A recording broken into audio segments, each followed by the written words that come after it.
बलहा की लोकप्रिय विधायक श्रीमती सरोज सोनकर जी,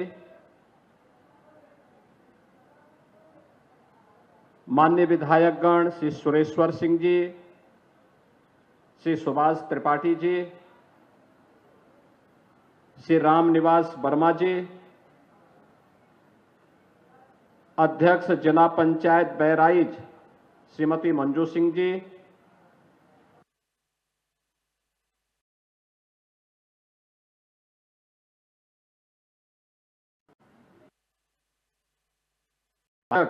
श्री ब्रजेश पांडे जी, पूर्व मंत्री श्री मुकुट बिहारी वर्मा जी, पूर्व सांसद श्री अक्षयवल लाल गौड़ जी, सभी माननीय जनप्रतिनिधिगण, बहराइच से जुड़े हुए सभी उपस्थित बहनों और भाइयों, बलहा विधानसभा क्षेत्र के इस मिहीपुरवा यानी मोतीपुर में नई तहसील भवन के लोकार्पण और तहसील के अधिकारी और कर्मचारियों के लिए आवासीय भवन के शिलान्यास के लिए आयोजित आज के समारोह के अवसर पर मैं आप सभी इस पूरे तहसील वासियों को और पूरे बहराइच जनपद के वासियों को हृदय से बधाई देता हूं और उन सब के प्रति अपनी शुभकामनाएं भी देता हूं। बहराइच जनपद भारत की ऋषि परंपरा से जुड़ा हुआ जनपद है। कहते हैं महर्षि बाला एक विश्व प्रसिद्ध आश्रम इसी बहराइच जनपद में था और बहराइच की पहचान और नाम उन्हीं बालार्क ऋषि के नाम पर आगे चला था और ये बहराइच वही ऐतिहासिक भूमि है जहां पर एक विदेशी आक्रांता को धूल दूषित करते हुए महाराज सुहेलदेव ने भारत की विजय पताका को दिग दिगंत तक पहुंचाने का काम किया था। महाराज सुहेलदेव का शौर्य और पराक्रम इस स्तर का था, उन्होंने विदेशी आक्रांताओं के साथ जो शौर्य और पराक्रम का परिचय दिया था उसी की परिणति थी कि 150 वर्षों तक कोई विदेशी आक्रांता भारत पर हमला करने की कोई दुस्साहस नहीं कर पाया था। बहनों और भाइयों, ऐसी पावन धरा को जो ऋषि बालार्क की साधना से पवित्र हुई हो, जिस पावन धरा को अपने शौर्य और पराक्रम से महाराज सुहेलदेव ने विजय भूमि के रूप में बदल करके इसे बहराइच की पहचान दी, इस बहराइच की पावन धरा को नमन करते हुए मैं आप सबका हृदय से अभिनंदन करता हूं। बहराइच को उसकी पहचान से वंचित करने का प्रयास हुआ था और यही कारण था पिछली सरकारें घोषणा करती थी, घोषणे पे घोषणा करती थी, कार्य नहीं हो पाते थे। मिहीपुरवा तहसील आज तक भवन नहीं, जबकि एक सामान्य नागरिक के लिए सबसे ज्यादा उसका कार्य पड़ता है तहसील से। भूमि संबंधी रिकॉर्ड हो, उसके पैमाइश की कार्रवाई हो, वरासत की कार्रवाई हो, नामांतरण हो, बंटवारे का कार्य हो, या फिर लैंड यूज से जुड़ी हुई, ये सभी मामलों का निस्तारण का केंद्र तो तहसील है। आपको अपने विरासत को आगे बढ़ाना हो, खेत के कागजात आपको चाहिए, उसका केंद्र तो तहसील है। जब तहसील की अपना भवन ही नहीं होगा, एक सामान्य न्याय को राजस्ववाद से जुड़े हुए मामलों में क्या न्याय मिल पाएगा? बहनों और भाइयों, जब 2017 में भारतीय जनता पार्टी के डबल इंजन की सरकार प्रदेश में आई, उस समय 33 लाख से अधिक ऐसे मामले थे, राजस्ववाद थे, जो लंबित पड़े थे। 33 लाख से अधिक मामले, जिसमें वरासत का मामला था, नामांतरण का मामला था, लैंड यूज के मामले थे, बंटवारे के मामले थे, पैमाइश के मामले थे। आप अनुमान करिए कि 33 लाख मामले अगर लंबित हैं, तो गांव-गांव में मारपीट होना, बलवा होना, दबंगों के द्वारा गरीब की जमीन को जबरन हथिया लेना, ये आम बात रही होगी। और यही कारण था उत्तर प्रदेश में पिछली सरकारों के निकम्मेपन के कारण, बेईमानी और भ्रष्टाचार के कदर उन्होंने इन केंद्रों को अड्डा बना दिया था। एक सामान्य नागरिक न्याय की उम्मीद नहीं कर सकता था। गरीब की आवाज को दबाई जाती थी। हम लोगों ने एक समय सीमा तय की, राजस्व संहिता तैयार करके सुनिश्चित किया कि एक समय सीमा के बाद अगर वाद लंबित है तो जवाबदेही तय होगी। जिस स्तर पर लंबित है, एसडीएम के स्तर पर, तहसीलदार के स्तर पर, नायब तहसीलदार के स्तर पर, कानून गो के स्तर पर, लेखपाल के स्तर पर, जिस भी स्तर पर लंबित है, उसके लिए जवाबदेही तय होगी। और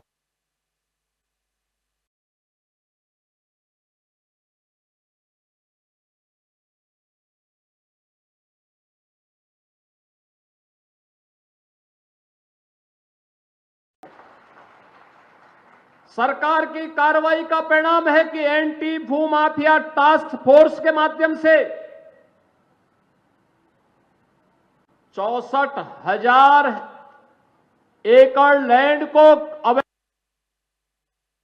काम भी किया गया। प्रदेश में निवेश आ रहा है,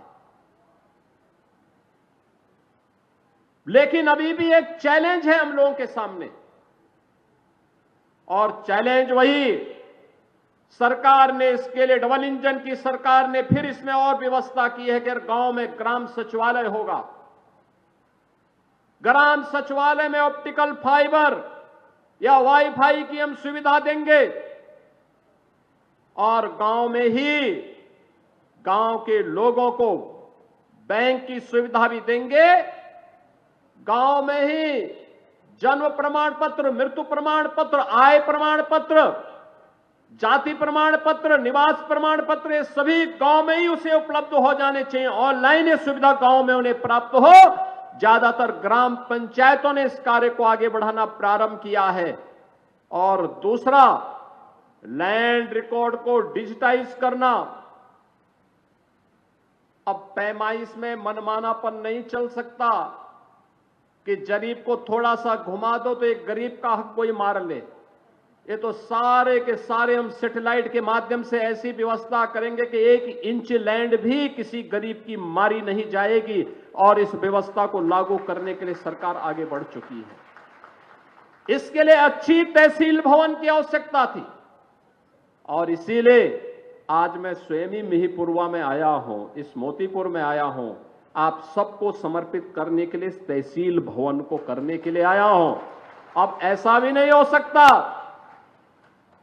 कि यहां तहसील में जिन अधिकारियों की तैनाती होगी वे बहराइच में रहेंगे, नहीं, उनके लिए आवास भी यहीं बनेगा, और यहीं पे कैंपस में रह करके उस समस्या का समाधान भी करेंगे।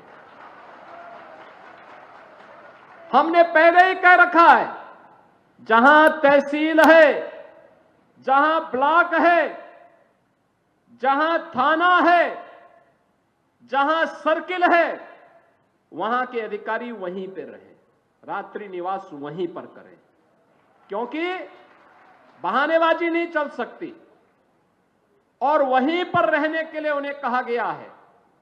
बहनों और भाइयों, जब ये आवासीय सुविधा बनेगी और सुविधा यहां पर हो जाएगी, जिससे लोगों को समय से न्याय मिले, लोगों का एहसास हो, किसी गरीब के साथ, किसी किसान के साथ, किसी नौजवान के साथ, किसी महिला के साथ अन्याय न हो।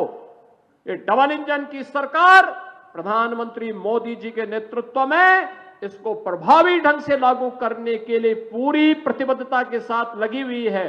और इसी दृष्टि से बहनों भाइयों, आज मुझे यहां पर इस तहसील के लोकार्पण कार्यक्रम में आवासीय भवनों के शिलान्यास कार्यक्रम के लिए स्वयं यहां पर आना पड़ा है। मैं पिछले दिनों भी बहराइच आया था। बरसात के बाद जब यहां पे भेड़िया के आतंक से लोग परेशान थे और मैं देख करके बहुत चौंका था। वो भेड़िया जो है यहां पे सामान्य दिनों में तो कोई नुकसान, ने अचानक यहां पर जनहानि करनी प्रारंभ कर दी थी। काफी बच्चों को उसने अपना शिकार बनाया था और अंततः पकड़ा गया। आखिर ये सब चीजें जो आ रही हैं, हम लोगों ने पहले ही मानव वन्य जीव संघर्ष को आपदा की श्रेणी में रख करके, यद्यपि किसी जनहानि की भरपाई नहीं हो सकती, लेकिन उस परिवार को मुआवजा मिल सके, मुआवजा देने के लिए ऐसे लोगों को हम लोगों ने पहले व्यवस्था कर दी है और वह 5 लाख रुपए का हम तत्काल उन लोगों को आपदा राहत कोष से धनराशि भी उपलब्ध करवाते हैं जो लोग मानव वन्य जीव संघर्ष के शिकार होते हैं। अनंत संभावनाओं को समेटे हुआ यह बहराइच जनपद घाघरा और सरयू नदी के तट पर स्थित है। खेती उपजाऊ है, अत्यंत उर्वरा भूमि है, पर्याप्त वन संपदा है। कर्तनिया यहां पर एक वन्य जीव का अभ्यारण्य भी है, पर्यटन की अनंत संभावनाएं हैं और अब तो बहराइच में उनका मेडिकल कॉलेज भी बन गया है और बहराइच में महाराज सुहेलदेव का विजय स्मारक भी बनकर के तैयार हो गया, जिसको कुछ ही दिनों में लोकार्पण की कार्रवाई संपादित होगी। बहनों और भाइयों, ये वही जनपद है जो पहले अव्यवस्था और अराजकता का शिकार हुआ करता था। आज बहराइच में कोई अव्यवस्था नहीं फैला सकता, कोई नहीं फैला सकता। आज उत्तर प्रदेश में आप देख रहे होंगे, महाकुंभ के इस भव्य आयोजन के बाद पूरी दुनिया उत्तर प्रदेश की तरफ कौतूहल की निगाहों से देख रही है। आपने अभी 2 दिन पहले देश की संसद में आदरणीय प्रधानमंत्री जी के द्वारा महाकुंभ पर दिए गए वक्तव्य को आप लोगों ने सुना होगा। प्रधानमंत्री जी ने भूरी भूरी प्रशंसा की है उत्तर प्रदेश वासियों की और महाकुंभ के आयोजन की। मानवता का इतना बड़ा आयोजन दुनिया में कहीं नहीं हुआ है, कोई नहीं कर सकता है। उत्तर प्रदेश में हुआ है। मां गंगा, मां यमुना, मां सरस्वती की त्रिवेणी के संगम में 66 करोड़ से अधिक लोग श्रद्धालु जनों का आगमन। ये भारत की महान सनातन संस्कृति की युग गाथा को अनंत काल तक गाने के लिए आने वाली पीढ़ी को विरासत के रूप में छोड़ चुकी है और उसी परंपरा का एहसास कराने के लिए आज मैं आपके पास आया हूं।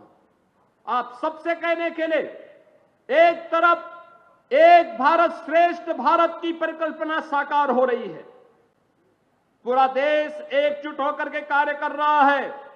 उन स्थितियों में मैं सभी उत्तर प्रदेश वासियों से कहना चाहूंगा, जब भारत की सनातन संस्कृति और भारत की परंपरा का गुणगान दुनिया कर रही है, तब भारत के महापुरुषों के प्रति श्रद्धा और सम्मान का भाव हर नागरिक का दायित्व होना चाहिए।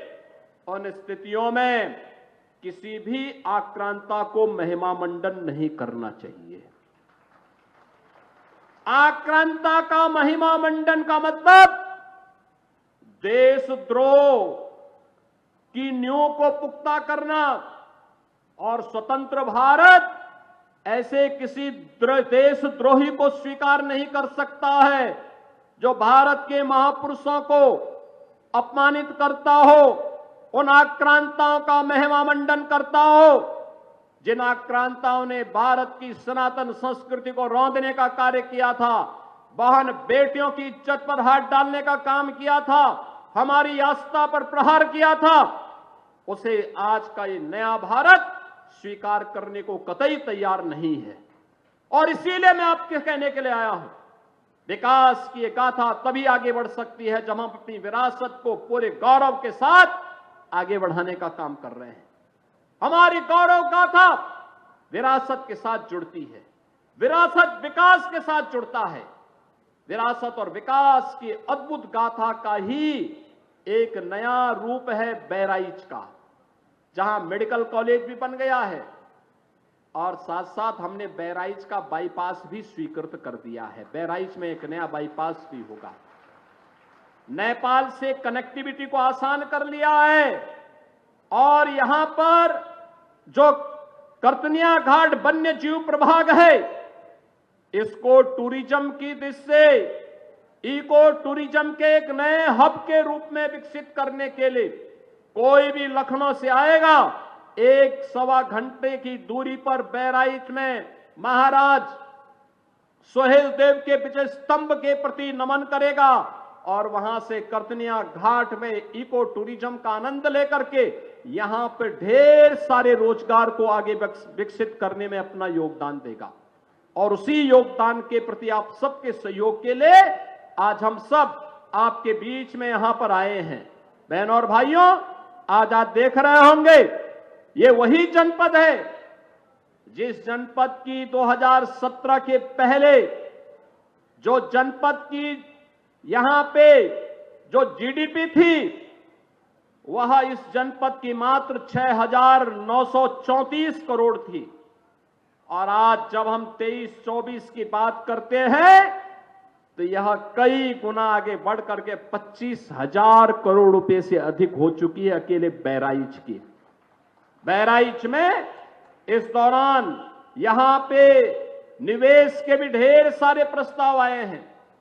बहराइच में निवेश हो, अब इसके लिए लोग आ रहे हैं। निवेश का मतलब रोजगार का सृजन, आगे बढ़ना, उस प्रकार की व्यवस्था को आगे बढ़ाना, और ये चीजें आज एक और सरकार तेजी के साथ आगे बढ़ाने का काम कर रही है।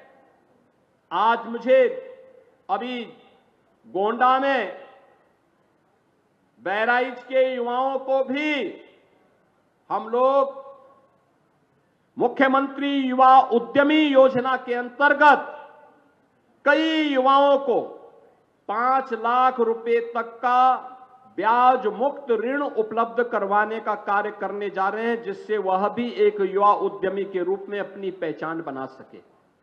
और 25, 26 और 27 मार्च को जो 3 दिवसीय जनपद स्तर पर मेला लगेगा, इसमें बचे हुए युवाओं को जो भी युवा उद्यमी स्कीम का लाभ लेना चाहेगा उसको भी ये पैसे की व्यवस्था उस दौरान बैंकर्स के माध्यम से मिलेगी, जिस पर जो भी ब्याज आएगा उसका भुगतान सरकार करेगी।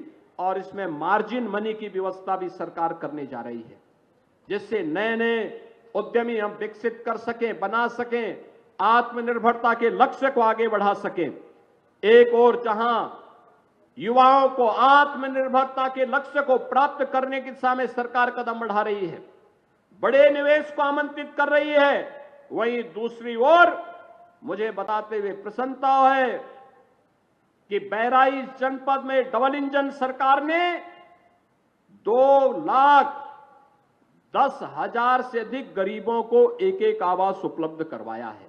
प्रधानमंत्री आवास योजना में, मुख्यमंत्री आवास योजना में।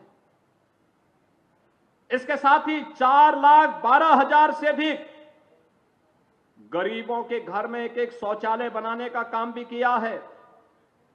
1,041 गांवों में सामुदायिक शौचालय का निर्माण भी किया है और पूरे प्रदेश में 1,04,00,000 से अधिक गरीबों को हम लोग 12,000 रुपये सालाना पेंशन की सुविधा दे रहे हैं और बहराइच में 66,200 से अधिक निराश्रित महिलाओं को, 1,29,000 से अधिक वृद्धजनों को और 20,000 से अधिक दिव्यांग जनों को 12,000 रुपये सालाना पेंशन की सुविधा का लाभ भी प्रदान किया जा रहा है। और मुझे बताते हुए प्रसन्नता है कि 52,800 से अधिक बेटियों को बहराइच में मुख्यमंत्री कन्या सुमंगला योजना का लाभ प्रदान किया जा रहा है। यानी बेटी के जन्म लेने से लेकर के बेटी के द्वारा स्नातक तक की पढ़ाई के लिए 25,000 रुपये सरकार उपलब्ध करवा रही है। बहनों और भाइयों, मुख्यमंत्री सामूहिक विवाह योजना, अब तक इस योजना में हम लोगों ने हजारों बेटियों की शादी बहराइच में की है। उत्तर प्रदेश में लगभग 4,57,000 से अधिक बेटियां इससे लाभान्वित हुई हैं। गरीब परिवार इससे लाभान्वित हुए हैं। हम अब तक राशि देते थे 51,000 और अब सरकार ने तय किया है 1 अप्रैल से जब नया वित्तीय वर्ष प्रारंभ होगा तो इस नए वित्तीय वर्ष में 51,000 की राशि को बढ़ा करके मुख्यमंत्री सामूहिक विवाह सरकार 1,00,000 रुपए की सहायता देने जा रही है। सरकार गरीब हो, किसान हो, नौजवान हो, महिला हो, समाज के हर एक तबके को बिना भेदभाव के शासन की योजना के साथ जोड़ना चाहती है। और शासन की योजना जब बिना भेदभाव के सबको मिल रही है तो हमारे भी दायित्व बनता है कि हम भी विकास की इस प्रक्रिया का हिस्सा बने। उसी प्रक्रिया का हिस्सा बनाने के लिए आज मैं आपके बीच यहां पर आया हूं।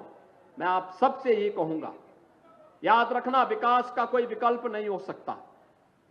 और जो ये भवन बनाए जा रहे हैं, हमारा प्रयास है, भवन बन गया है, बहुत शीघ्र हम लोग यही व्यवस्था करने जा रहे हैं कि हर तहसील में फायर स्टेशन की स्थापना भी हो, जिससे गर्मियों में फसलों पर या गरीबों या किसी भी घर में, किसी भी अन्य स्थल पर अग्निकांड की घटना से कोई जनधन की हानि न होने पाए। लगातार सरकार इस दिशा में प्रयास कर रही है। अच्छी कनेक्टिविटी हो, आवागमन आसान हो, सरकार इसके लिए पूरी प्रतिबद्धता के साथ कार्य कर रही है। और इसीलिए आज आपके बीच में मैं मेरे यहां पर आया हूं। मैं इस अवसर पर एक बार फिर से मीरपुरवा की इस नई तहसील भवन के लोकार्पण के अवसर पर आप सभी को बधाई देता हूं। पूरे बलहा विधानसभा क्षेत्र और बहराइच के वासियों को बधाई देता हूं।